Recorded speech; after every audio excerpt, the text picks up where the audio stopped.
मैं आपको सोमवार की एक कथा सुनाती हूँ। एक बूढ़ी अम्मा रहती थी। वह भोलेनाथ के बहुत बड़ी भक्त थी और मन से शिवलिंग पर जाकर रोज जल चढ़ाती थी।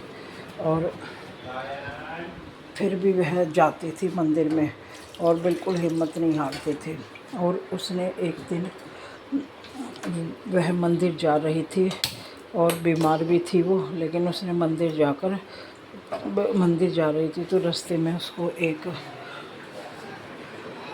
बाबा मिले और उनकी उस अम्मा से भी ज़्यादा स्थिति ख़राब थी। तो दोस्तों, वह बाबा बोलने लगे कि अम्मा, मुझे कुछ खाने को मिलेगा। तो अम्मा ने बोला कि अम्मा ने अपने पास देखा खोल के तो एक रोटी थी और एक गिलास जल था। वह जल उनके मंदिर में चढ़ाने के लिए था। लेकिन अम्मा ने फिर भी सोचा कि भोलेनाथ ने जो सब उन्हीं की कृपा से हो रहा है और अब देखेंगे वो, तो उनसे ज़्यादा चढ़ाने से ज़रूरी इन अब बाबा को देना ज़्यादा ज़रूरी है। इस प्रकार उसने जल बाबा को दे दिया। बाबा ने रोटी खाई और जल पिया।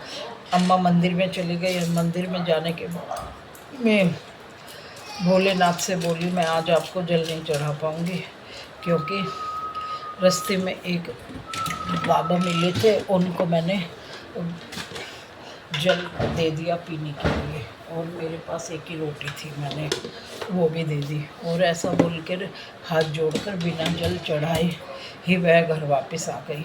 और फिर उसने देखा कि रात को सपने में उसके भोलेनाथ जी आए और वो कहने लगी कि मैं तुम्हारे पूजा पाठ से बहुत खुश हुआ और मैं आशीर्वाद, सबसे पहले तो आपको ये आशीर्वाद देता हूँ कि आप स्वस्थ हो जाएं और जो आपकी बीमारी है वो बीमारी आपकी दूर हो जाए। वह अम्मा बड़ी बेचारी परेशान थी और वह अम्मा ने को आशीर्वाद दिया और कुछ दिन बाद वह अम्मा ठीक होने लगी, धीरे धीरे स्वस्थ हो गई और अम्मा की भक्ति और बढ़ गई। और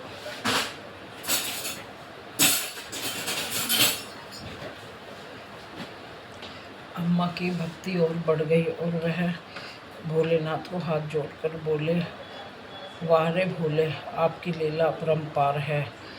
आप देर से ही सही लेकिन सबके दुखों का निवारण करते हैं। जैसे आज आपने मेरे दुखों का निवारण किया है, आप ऐसे सबकी बात सुने और उनके भी दुखों का निवारण करें। तो वह अम्मा की बातें सुनकर लुप्त हो गए। तो दोस्तों, थोड़ा भोलेनाथ देर से ही देते हैं फल, लेकिन देते ज़रूर हैं।